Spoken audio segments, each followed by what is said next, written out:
You're listening to Spiked Lemonade, the only Roundnet podcast that squeezes out all the juice and leaves. Be strong.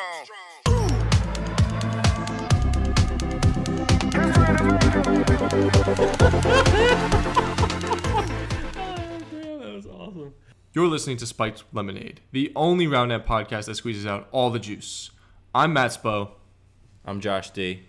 And let's get right into today. Today we're going to talk about where we're going with the podcast. Where have we been? What is happening with us? I thought you said you were doing weekly. We're not doing weekly. Why are we not doing weekly? Where have you been? We miss you guys. We get it. We're going to get there. We got some really cool news coming up with the podcast later on. Some awesome guests coming on. And you will see a lot coming next week. It's going to be good. It's going to be crazy, man. It's groundbreaking. Yeah. I mean, it's definitely going to be our biggest string of podcasts. Hopefully by views, definitely by interest and intrigue. We have 2 guests coming on that are going to just absolutely just shake everything up for us in the podcast game here. And I don't think we're going to reveal those because it's going to be more just like slapping it on everybody. It'll be fun to see sort of the response we get from everything. One little thing I wanted to touch on was Mr. Noah Vassington, who we talked about getting on the pod. We went and played in Connecticut. Yeah, it was kind of our fault, kind of his. I talked to him. He was just like, hey, dude, sorry, man. Like, there was too much going on. I was taking pictures. The tournament ended quickly in Connecticut. It was over at like 4:30, which is pretty early for a tournament like that. And honestly, for the better. Like, it would have been cool to have done a live podcast on the field, but it would have been a lot. There's a lot going on. We wouldn't have been able to really just focus and talk to know about what we want to talk about. We can get him on. We can sit him down, and we can really have a really good conversation with him because he's been doing a lot for the community, and I think I'd much rather do that with him because of how much that he does. So I would like to do that for that. I would like to note that it is currently 2 a.m. We are here in Ocean City, New Jersey, because we have guests that flew out. They flew to us for this podcast. Don't say where from. That'll give it away. No. Oh, I won't. Okay. I won't. But the main thing is, banger 2 a.m. guests. right now. We're going to be recording this to put up tomorrow, Friday, for you guys. Later today. Yeah. So that way you guys can get a glimpse of what we're going to do. Big pod coming out next week. A bigger pod coming out the Friday before the championship that you're not going to want to miss. It's unbelievable. It's literally unbelievable. All the tea is spilled. It's got a little bit of everything. Fantastic guest that showed up and absolutely delivered. It's the best podcast we've ever done. It's going to be the best. I mark my words. It's going to be the most listened to Roundnet podcast in the world. Yes. This is going to be the most listened to episode. It's going to go viral in the Roundnet community. Like, it's not going to be matched. It's going to slap. It's going to hit really gosh darn hard. And it's part of the reason why we've taken a few weeks here. Well, we've missed 2 Fridays, but essentially we're uploading today, so it would just be we missed 1 Friday. There's been so much that went into the coordination of these episodes, and I've talked to Matt a little bit, and the last week was hectic. I was camping. Matt just started a new job. I do think we have to do a better job of like posting, like, hey, we're not going to be posting. Yeah, we got to be a little more vocal. Like, yes, I just started a new job. He's got his full-time job. He's got his fiance. I've got my girlfriend. We got a lot going on in our lives, and we really just need to be more communicative with you guys as well as with each other, just making sure that we try and get up something out there, whether it is just, hey guys, can't make a pod this week, so we don't leave you hanging dry. Yeah, and what I wanted to just touch on was the podcast that's getting put out. We have 2 guests coming that's going to take the place over 4 released episodes. Each one's going to get increasingly more insane. It's taken a lot of coordination. It's taken planning of flights, taken planning of having a location to film, a place to edit and have things put together. It's going to take time on the back end. So there's basically 4 bangers coming out in a row. And we wanted to not rush that or just put out a filler episode with like nothing to it. So there's a lot going to take place in the community over the next like 3 to 4 months, and then we roll into the off season. So there'll be a lot of stuff. You know, we're going championships right into some off season stuff, right into nationals. I guess nationals would come before that, but you get what I'm saying. There's going to be some good stuff. Then ultimately teams, how players land on other teams, the men's division, the women's division, co-ed, some predictions, and then Matt and I will go with our second annual episode together with end of year awards, which will be a lot of fun. Yeah. I'm really looking forward to that episode specifically. So we have missed 1 week, but it's just because this past week has been so crazy with these guests. I don't want to say anything about the guests, but after they come on in the month of October, we're getting Round Network on the podcast, which will be really, really cool. Mr. Ben Dantowitz, look forward to having you on the pod. And after seeing or hearing that they were on the Round Net, Round Net podcast. Yeah, thank you. And diving into that episode, it was my favorite episode of the season, actually. I felt like they really dove in and gave some more behind the scenes, peel back the curtain to see what they're actually working on. Ultimately, it culminating in the release of the piece going up on ESPNU, which will be, Wednesday? I don't want to say days. Yeah, Wednesday, but do we know an actual like number day? Depending on when people watch this. The Wednesday after this pod gets posted. Yeah. Whatever day that is. Yeah, for sure. I'll get you a date in a second. But basically, it's going to go up on ESPNU. It highlights college nationals, correct? Yes, college nationals, and that was in Richmond.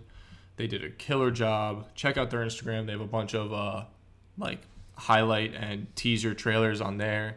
And when that goes up on ESPNU, I'm sure you'd be able to find it on ESPN's website. I don't think Round Network is going to post it because ESPN is going to be posting it. Yeah. But keep an eye out for it. It's going to be sick. I'm super stoked to watch it. Yeah, the 20th. It's the 20th. It's September 20th, next Wednesday. Supposedly, from what I'm hearing, is it blows the production piece that they put together for Richmond out of the water. Like if you had to give it a scale, like the Richmond piece would be like a 3, and this is like a 12. So just to even maximize the hype for this, do not miss it. Like set your calendars Wednesday night next week. Don't make plans. You gotta be home to see this piece. So I really can't say enough good things about the work that group has been doing, and it'd be an absolute honor to have. It looks like we're gonna have Ben on, but I think he lives with Albert, so maybe it's a 2-for-1 special. So we'll see. I think we're gonna travel to them. Maybe we'll see. We're still working out the logistics. But it is 100% happening. Just like the Noah pod, I know like we said he was coming on and then he ultimately couldn't. There was a lot of moving parts with that too. But enough about all that. I want to talk a little bit about Connecticut because we were both there. And it's been really the only serious tournament that's happened since. There was Connecticut and then Seattle was after Connecticut. That was the last tour stop, correct? It was a Seattle tournament. Or was it Canada? I think it was something in Canada. So it wasn't by the Washington, Canada area in the northwest North America region. Okay. Does that make sense? Yes. Okay. That was the one where Kieran and Pack took in System 2-3 in the finals. Right. Electric Series. It was actually super insane. But yeah, let's talk a little bit about Connecticut first because we missed that. Yeah, you want to start? Give me a little scoop. You don't. Yeah, whatever you want to talk about. We could talk about how there were plenty of debuts. There were plenty of teams that were not expected to do well and then did well. Yeah. Plenty of teams that were expected to do well and didn't do well. One surprise, not surprise, but one comeback would be Taylor Church coming out of nowhere, playing with Gabe Finocchi, traveling all the way from Utah to make up for his performance in his hometown of Salt Lake City. He did well. He played well. Didn't get the result he wanted. Coming back, winning a pitcher with Gabe. That's awesome. Love to see that. I don't want to get his age too wrong, but he's 40? He's 37. He's 37 years old. I just know I round up. Sorry, Taylor. But 37 years old, winning pitchers is actually insane. Great for him. Congrats to them. Second place would be the Prince, playing phenomenally, beating Hilltop in the semis. They were everywhere on defense. Another debut would be Matt Spilark was observing his first ever tour stop, and he was just so on point on the 10 feet, 12 feet away from the net, just really watching those foot faults.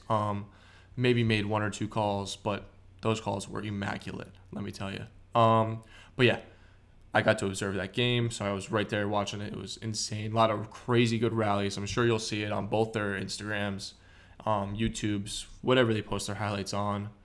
And the other semis was Gabe and Taylor versus Dawson and Caleb. Yeah. This was one of those heated opportunities because I believe in the moment, Dawson and Caleb needed to make the finals in order to lock it down. And so did Hilltop. Correct. Hilltop and both, what was their name? Dawson and Caleb. It was their team name was a lot like their performance on the day, which was fairly mid. Mids.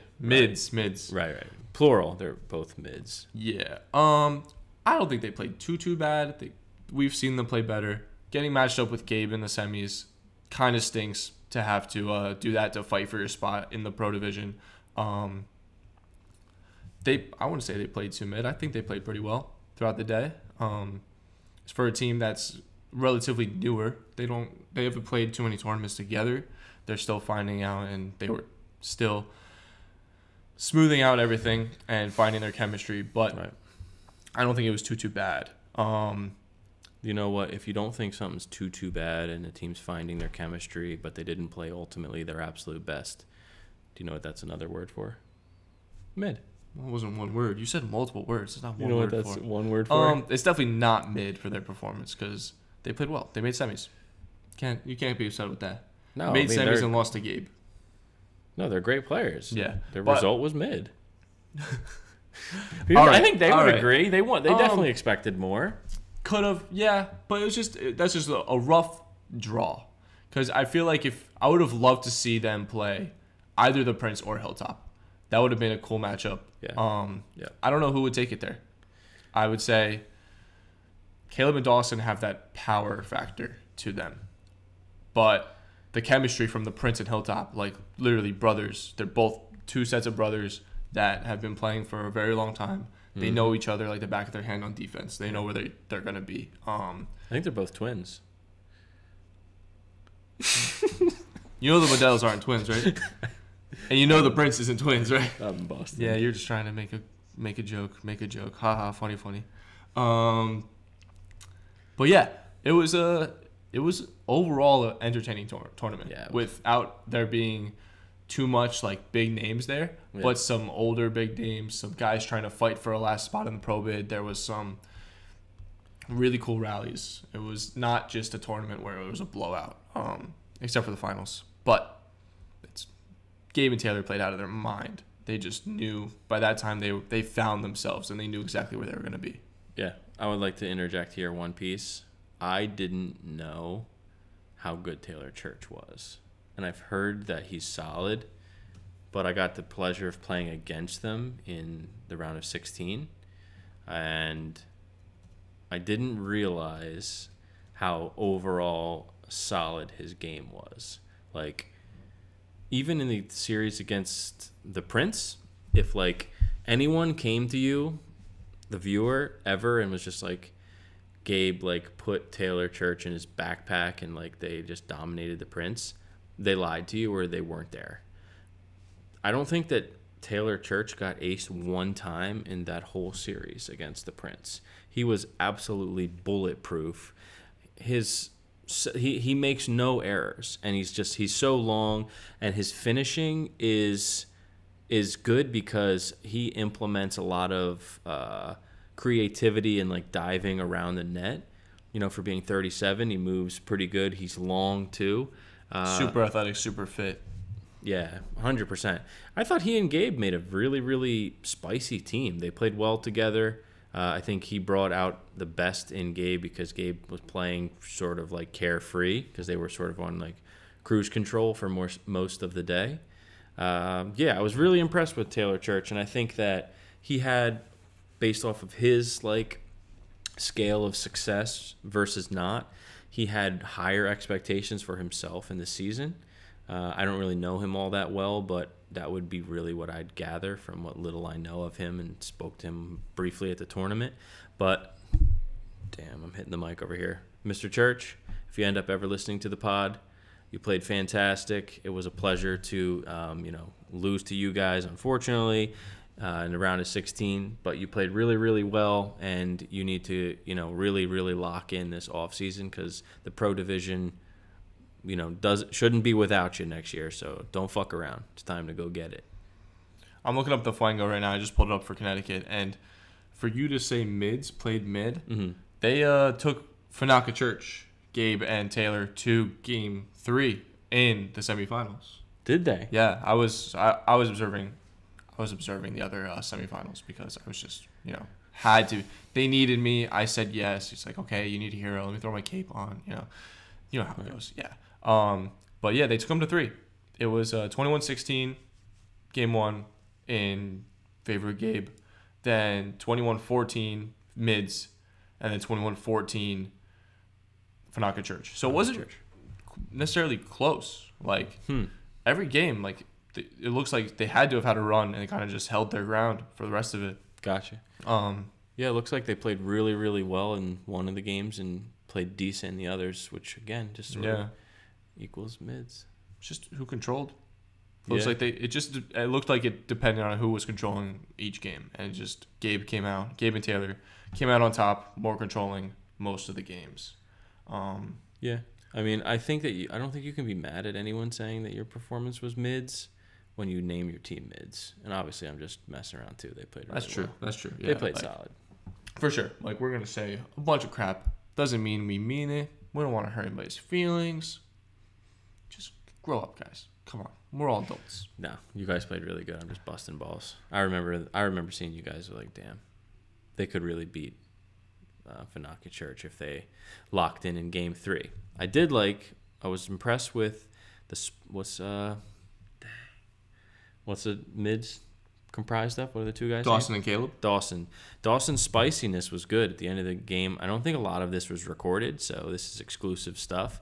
But they had someone observing who looked like maybe he wasn't fully qualified to observe. I'm not quite sure what his name is. It's some tall dude with dark hair. And like he had like 3 questionable calls in a row, all like with Dawson either serving or being served to. And I remember one time, like it was 2 points in a row, like the last 2 points of the series. And like he made the call and Dawson was just like, really? Like, are you sticking with that call? That was a terrible call. Like, are we really sticking with that? And the kid's like, I think so. You know what I mean? Just like he stuck with it. He held his ground. I mean, yeah, he did. I don't remember watching that call exactly, but I do remember Dawson then going over to the sideline and he was on his phone, eyes glued to it, searching, trying to find that clip of what it was. And it was, I don't remember what the conclusion was. I remember it was close. I'm leaning it was more in favor of the Observer. I think the Observer got it right, but he was fighting for a pro bid, so he wanted it. I actually thought he played really good, actually, because he played really well. Oh, for sure. So that was Ethan Song Connecticut tournament. Yes. That locked in almost basically the pro teams because not many went out and played in Vancouver. Thank you. Cool. Wasn't Seattle. It was close though.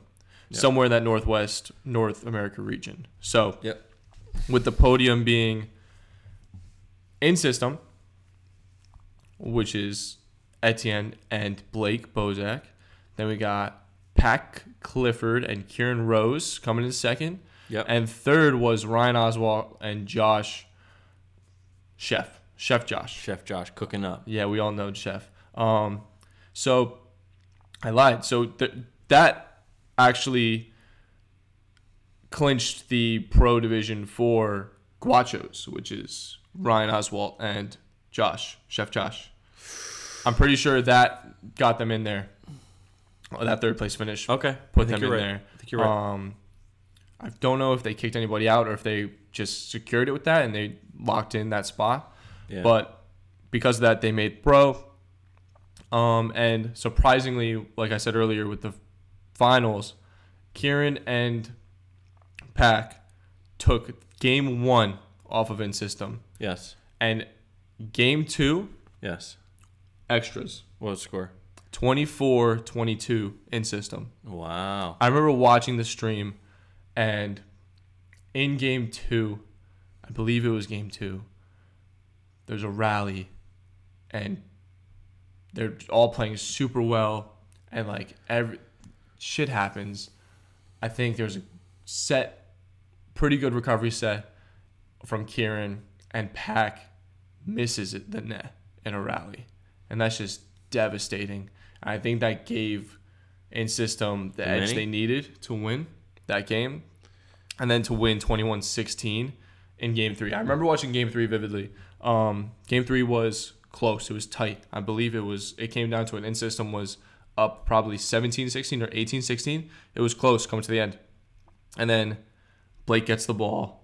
I'm sure you can guess what happens then. Yeah, rips a couple off. Rips a couple, and it was just insane serving run for the final. Yeah. I think it was like 3 serves, 2 or 3 serves, and then 1 defensive break. But Okay. it was good round net. It was really good round net. It was fun to watch. That is cool. I mean, it would have been an exciting match to watch and watch live because it's sort of like a team that you wouldn't expect to be playing in a final at an STS. No offense to them. They're both quality players. I mean, maybe the quality of the overall field wasn't as strong. But that being said, here's my question to you. And I'd like to talk to Kieran about this too. I probably will shoot him a text at some point. But he goes to the finals in Vancouver with Pac, takes a game off of in-system. He goes to the finals earlier this year in Portland with Justin, and they lose 2 straight, 21-17, 21-18, or 16-18, something like that. I wonder if there's any little part of Kieran that goes, geez, maybe 2024, it's maybe Pac and I. Like, I know that they put together this team, not last minute, but it was like, Justin can't do this one, so let me lock in someone else for Vancouver. So my question to Kieran is, and Kieran, if you're out there and you see this, give me a call or shoot me a text. When you got finished, was there any part of you that was like, Pac and I really had a pretty seriously good result, and Justin and I made it to the finals in Portland, but maybe Pac has a little bit more of the X factor, where Justin maybe is a little bit more solid with his hold. Justin's very good at holding. I don't know. Just a question for you, but it obviously going into the championships, if they were to, for whatever reason, not get the result they want in the championships, aka first rounded and maybe in 2. They might be preying on meeting Gabe and Fred first round. Really? Maybe. I mean, Gabe has a record. Gabe has a track record. If they want to meet anybody first round out of the pro teams, it might have to be Judgment Day. But I'm just. You see what I got to deal with, Gabriel? I'm just looking. You see what I got to deal with? Just an outside perspective. We're all thinking it. You know you're thinking it. I don't think it. It could happen. I don't think it at all. It's not gonna. I don't even think it's happened the past 2 years. It's just been like just weird divine intervention for whatever reason. I will say the one difference between the past couple of years and this one is Judgment Day has podiumed every single tournament they've played. Yeah, no. Versus others with like Gabe and Max last year, they didn't podium every single tournament they played. They fell short a couple of times. So Judgment Day pool played motherfuckers too. Oh yeah, they don't mess warriors. around. Yeah, they do not mess around. They're in the 1 or the 2 hole. I think every single tournament. They're usually the 1. I think they're the 1 almost every Richmond, time. But other than that. But yeah, it was Yeah. So that was my question to Kieran, but I'll ask you. Do you think that he left that tournament thinking to himself, hey, Pac's a good option for 2024? Definitely. He 100% had those thoughts. If he didn't have those thoughts, then he's crazy and just stupid loyal to Justin. Yeah. But yeah, I definitely think he had those thoughts. I think it's just natural human thoughts after that. It's like you do well with someone different. It's like, this could be a thing. Why not? Try it out maybe a couple more times in the off season, see what happens. Yeah. I like the energy that young kid plays with, Pac-Man Jones. Pac is an animal. He plays with great energy. I think he may needs a little anger management, but I think that he uses that little bit of that like loose, you know what I mean? Like he's liable to snap at any time. He uses it to his advantage a lot because when it's harnessed, it could be used for good. But I've seen a few times in highlight videos him like lose his shit, and I think that he sort of unravels when that happens. So if you're listening to this too, Pac-Man Jones, full disclosure, I talked to Kieran weeks ago, and he said, "Oh, yo, you listened to Spike Lemonade Pod?" And you supposedly said to him, "What the fuck is that?" Well, this is what the fuck it is, where we talk about good stuff. We're talking about you this time, big dog. So Pac-Man Jones, well done. Congratulations on your result. I don't know if you're playing. Actually, he wouldn't have made a pro bid, right? Because he wouldn't have a solid partner for the whole season. I'm going to butcher the name. I always thought it was Zand or Zandy, but I think it's Shandi. I think it's how it's pronounced. Okay. They played together, and they actually took, was it in system? Okay. To 3? That's awesome. In Salt Lake, it was an upset. Yeah, it was a lot of commotion. It was a big hype. I think they might have taken in system to 3. That's a great result. I think I know what you're talking about. I think that's Was it in system? True. Yes, they definitely played really well against in system, because I remember seeing the hype and being like, "What the heck?" Just hearing it. On? Yeah, I was watching your premiere game, and then we would hear it. It's like, "What's going on over there? Yeah. What's going on over there?" Right.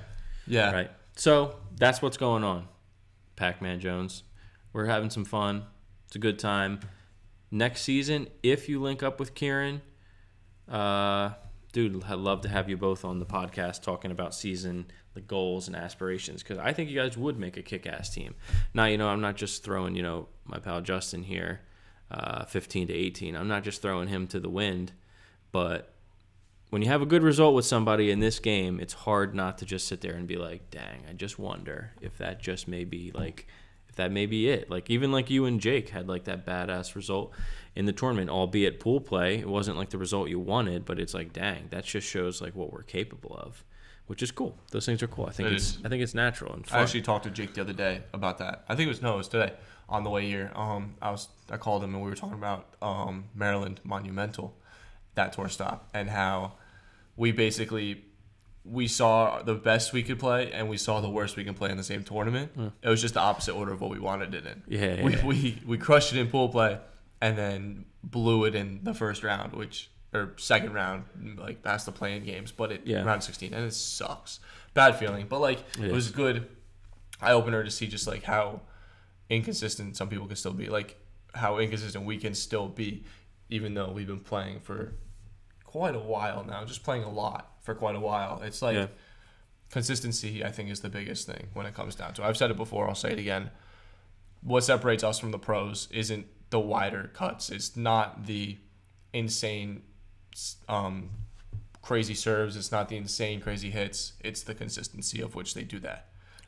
So like every once in a while, every premier guy has a cut that'll go wicked wide. It's like, whoa, how'd that happen? Whereas these pros will do it every single time, and that is what separates the good from the great. Yeah. So with that concludes the Spike Ball Tour Series, and what that means is we have our pro teams on lock for the championship. Let's go. Let's start with the co-ed pro teams. Okay. Because why not? So it was supposed to be 4, and now I think there's more. They did. So they upped it from 4 to 8. Okay. Who we got? Because there was so many competitive teams, it could have been anyone's tournament at any time.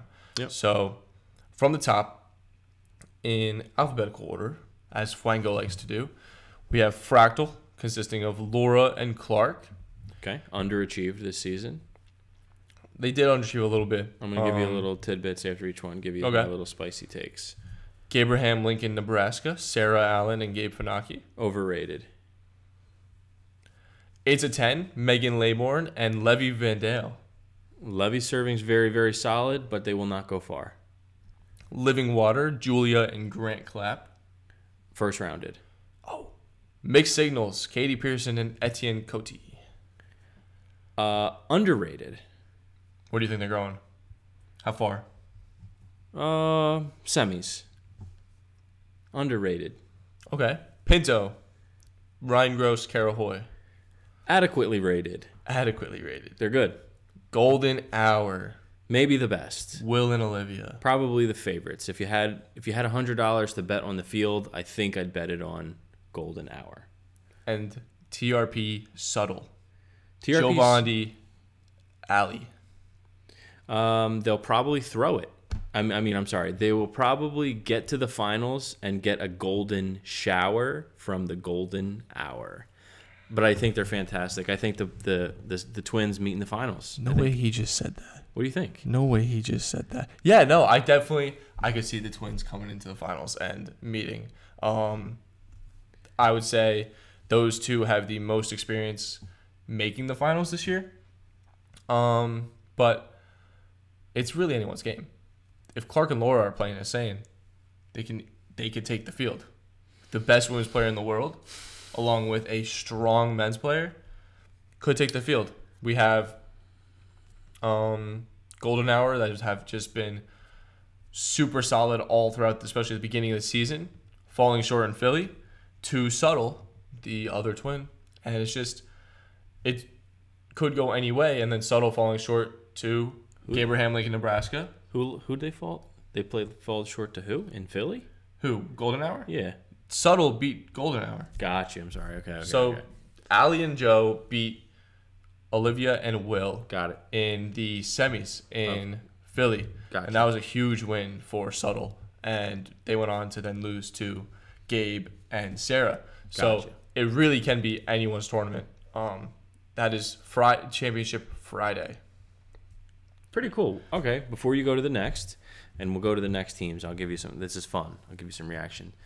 I'm not sure I'm in love with the co-ed being on Friday. I agree. Only reason because like that Saturday tournament is so massive, and these people are still going to play. There's prize money. There's bragging rights. There's stuff to be had.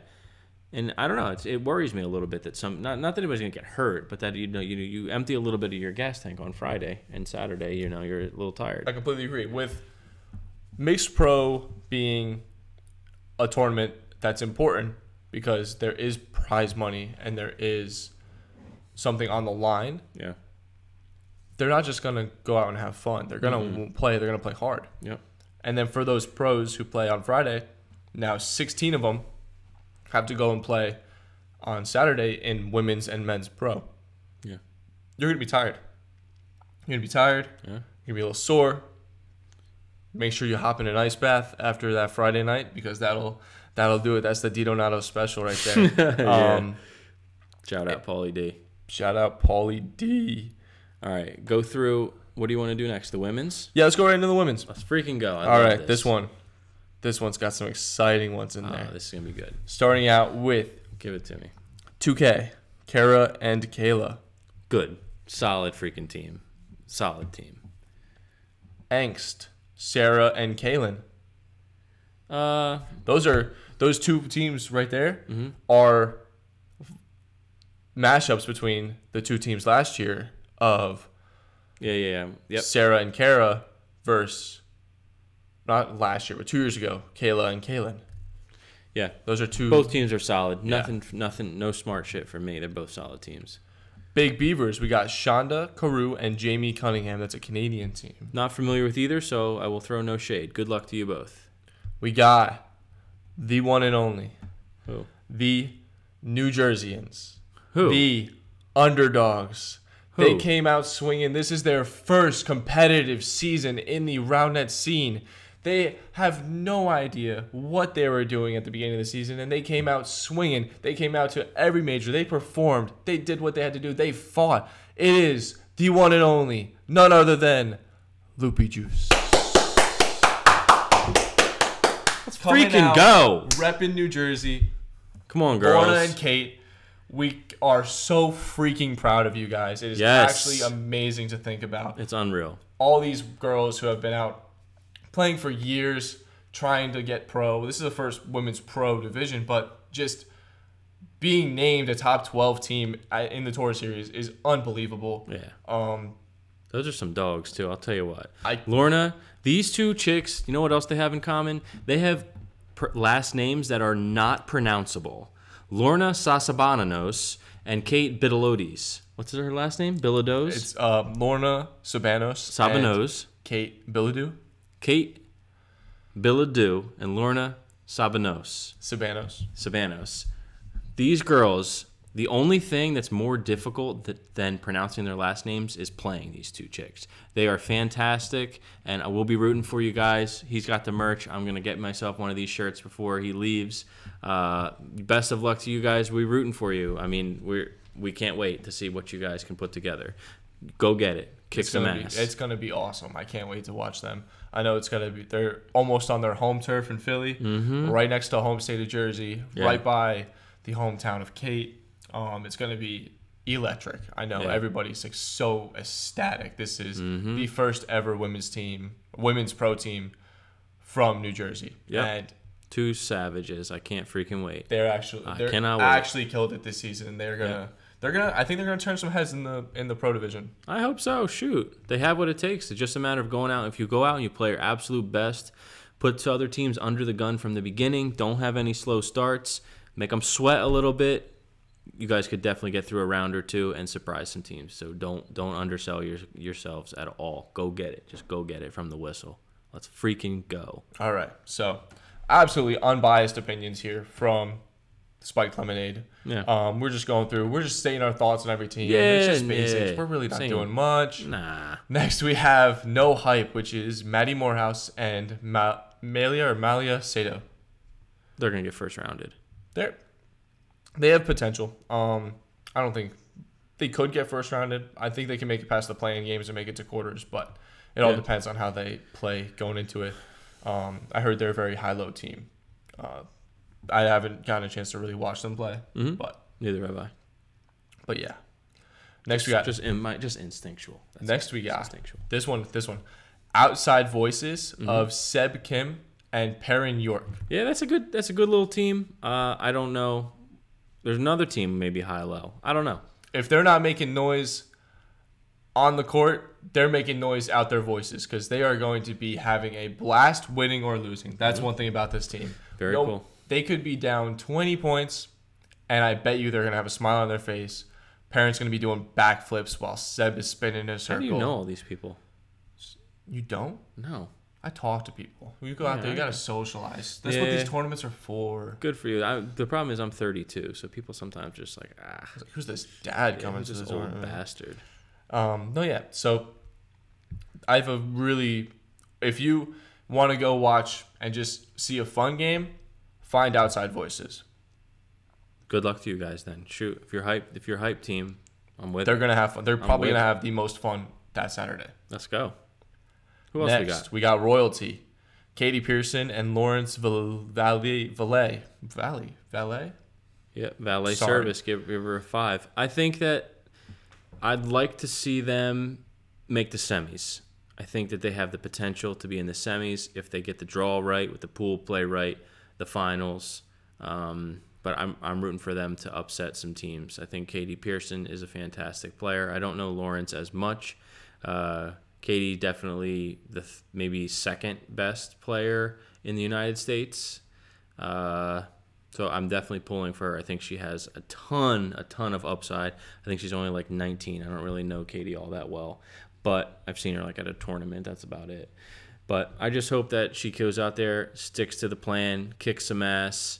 And I was able to commentate her final in Philadelphia when she played with Lawrence against one of the twins and Allie Foster, I believe. And they played solid, but it was a little bit overmatched. So I'd assume that the twins reuniting would be a little bit too much for a team like Royalty to beat in the finals, my personal opinion. But I think Katie Pearson is electric player who on any given Sunday, essentially any game that is played, can put you under the gun early, and I like that. So, yeah, best of luck to Royalty. Definitely a team I'll be looking for. Next, we have Space Monkeys. Consists of Rafaela Bastos from Brazil. Yeah. And Steph Ding. So another solid little team. I'll tell you what. Another team that if you don't come correct, they're going to hurt you. They're sneaky. They can be sneaky. Yeah, I don't think they're beating teams like Royalty and Twins, but I'd like to see them I'd like to see them make a run. I don't know. I'm rooting for them. Those two. They're fun to watch.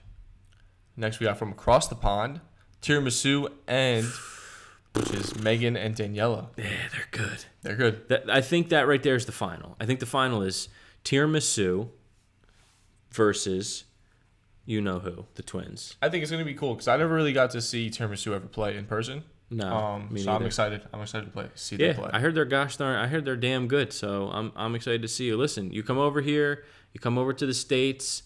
I know you guys are going to be traveling well, so you'll have some push, but most of the crowd will be pushing for these two, the twins in the finals. If you get there, which I'm predicting you will, I think a lot of people will be predicting you will. You're going to have to tune that out. You're going to have to lock in, and you're going to have to just focus on the game.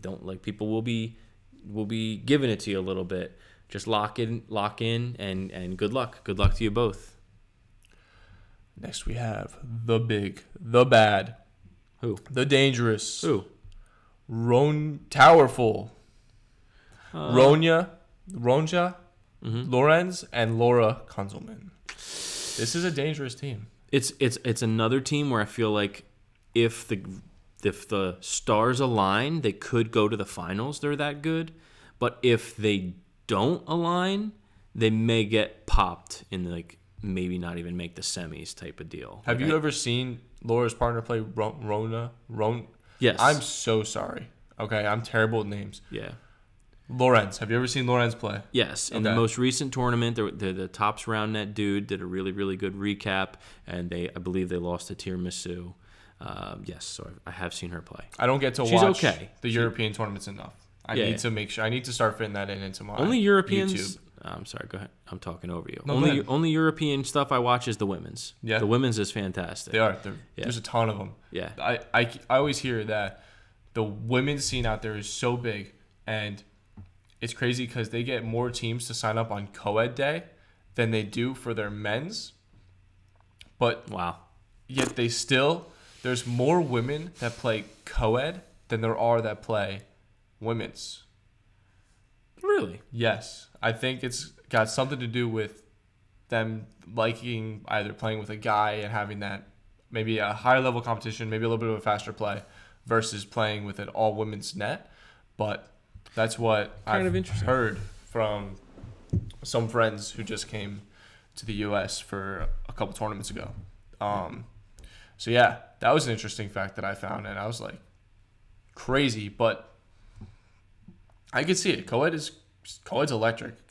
Anything can happen in co-ed. If you just get the cards dealt right or wrong, it's gonna be bad news or very good news, depending on what team you are, with what experience you have. Anything can happen in co-ed. Yeah, it's electric. I love it. We missing anybody? Twins. We really have to go much into that. Here's what I'll say about the Twins. If they show up on the day and they play their B+ level, they're gonna win. Yeah, they're the favorites. I don't think it's too close, like you were saying with the last one. There's the $100 to bet on the field. Yes, you're going for Twins. Yes. Yep. I don't even think they have to bring their absolute best to win the whole thing. And I hate to say it because it's like I like the fact that, you can see different teams win at different times. But the Twins won't lose, unfortunately. And last but not least, Veggie Tales, Sachi and Ali Foster. Yeah, another sneaky team. That's a good team. Another sneaky team. If they play well, they play consistent, they can make semis if they're playing well. There's a lot of good teams. There's a lot of good teams. And it can go anywhere. Also want to clarify, I just think back to being the Twins, unfortunately they're going to win it all. It's not unfortunate because I don't like watching them play and because anything about the girls, because you guys dominate, you kick ass. So it's more or less just I like seeing different teams win from time to time. But you guys are like the New England Patriots. You're just going to keep winning and you're going to keep getting haters. So, but then when the run's over, you'll look back and be like, dang, that was a fantastic dynasty, if you will. So best of luck to you guys. It ain't nothing but a thing. What we got? Men's Pro. Whoa. These are going to be good. I have some really hot takes with these, baby. Let's go. Here's the thing. We're going to play a little game. Okay. Can you name all 16 men's pro teams? Beautiful. For sure. You have the list ready?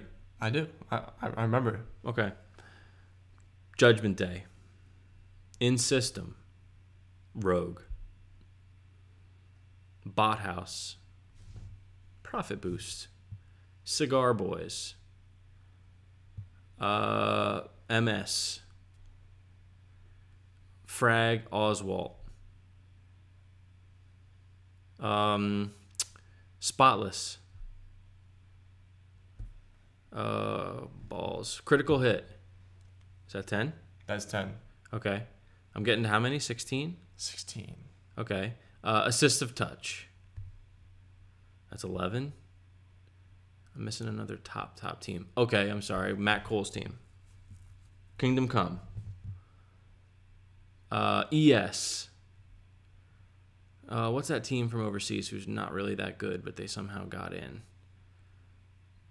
Sponsored by Spikeball? Maybe. They are. Nelson something and what's his name? Powerline. Yeah. Powerballs. Powerline. Yeah, Powerballs. Shoot, hold on. 2 left. Am I missing any like no-brainers? Yes. Okay. 1, Rogue, 2, 3. It's not like a top 5 team or anything, right? Arguably. I said Spotless, right? Mm-hmm. Dang, I'm gonna need a hint. I'm losing it. How am I losing Their it? team name describes their chemistry. Their team name describes their chemistry. Come on. Bro. Oh, Bad Combo. Bad Combo. Dang it. They actually might play good. I don't know. I've been shitting on them a little bit, but I think they're going to do well. Coming off a really strong Columbus major. I mean, hit the gritty. They can do whatever they want.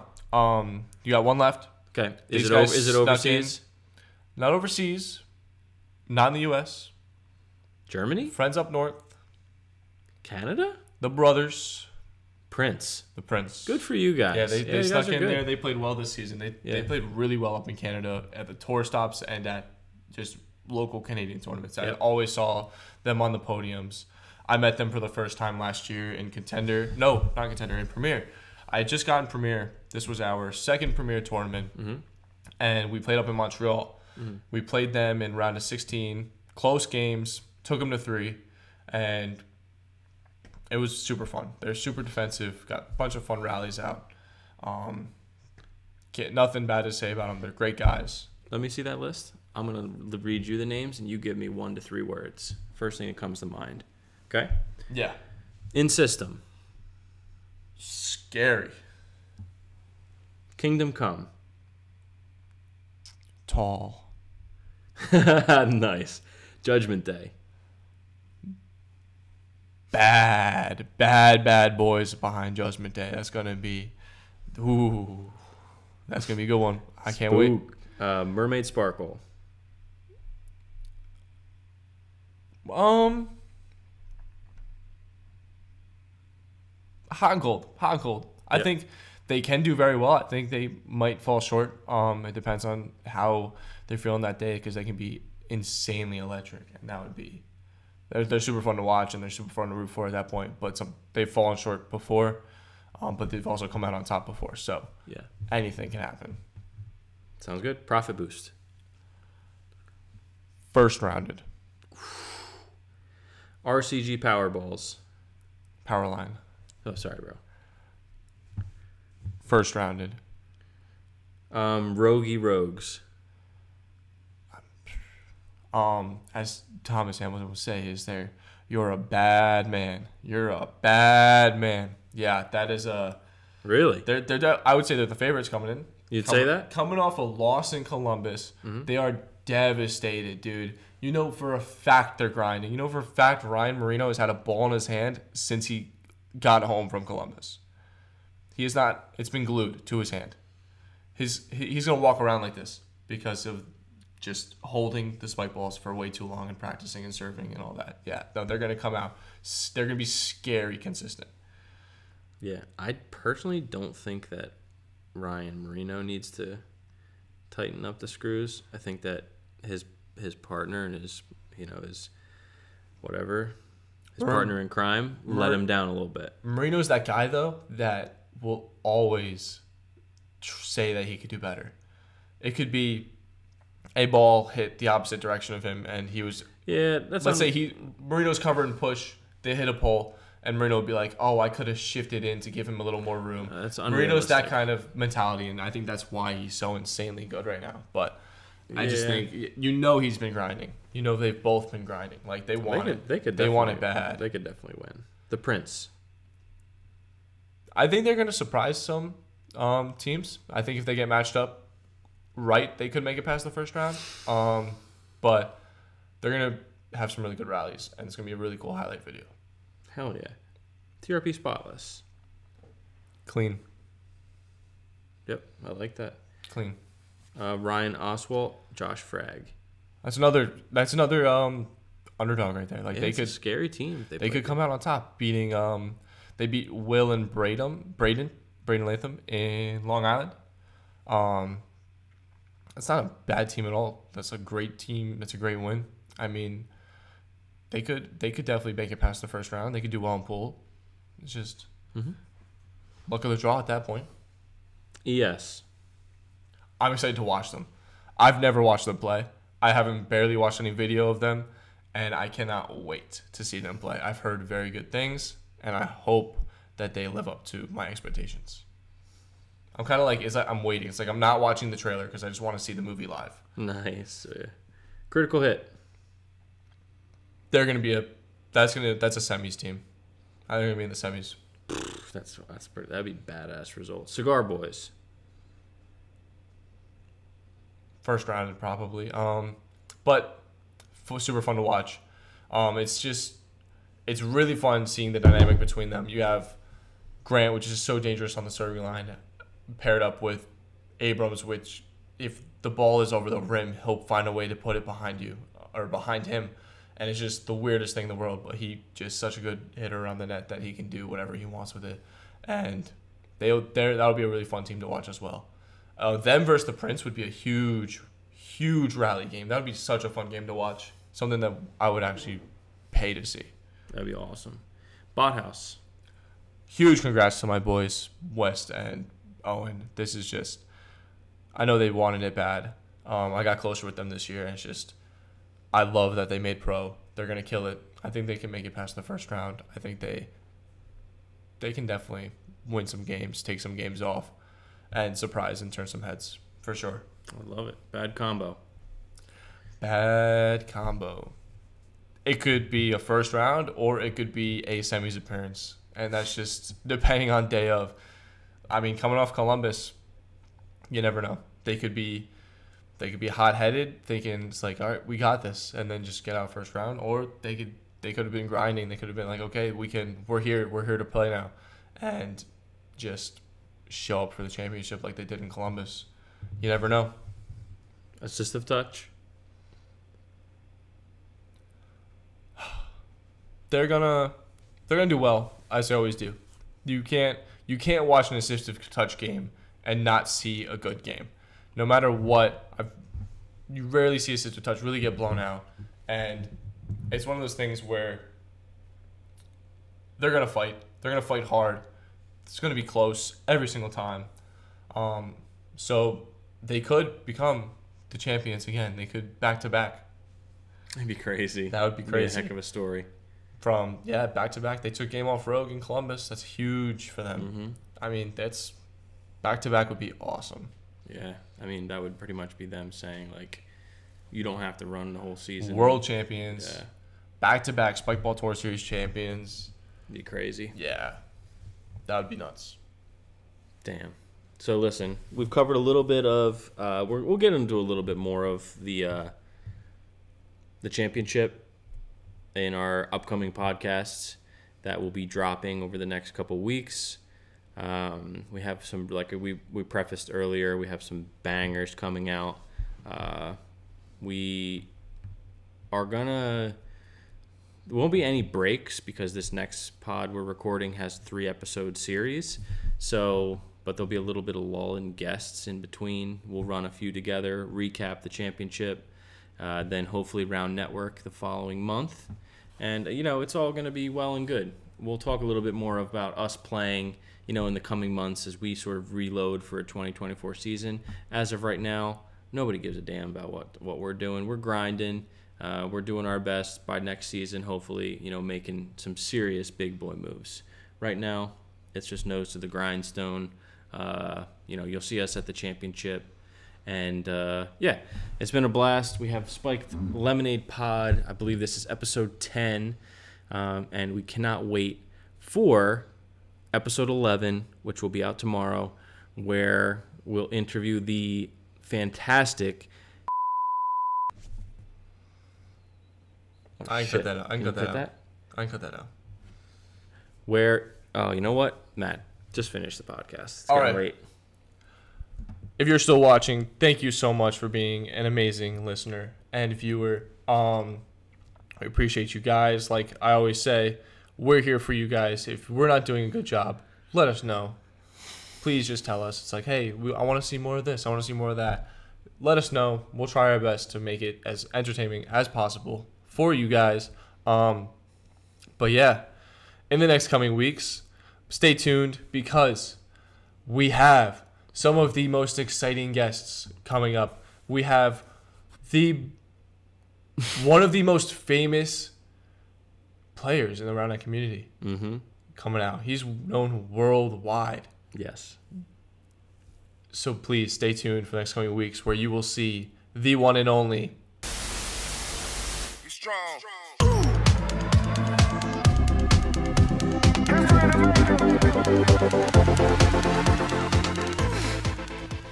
We just cut it there. Yeah, I love it. That's awesome. And it just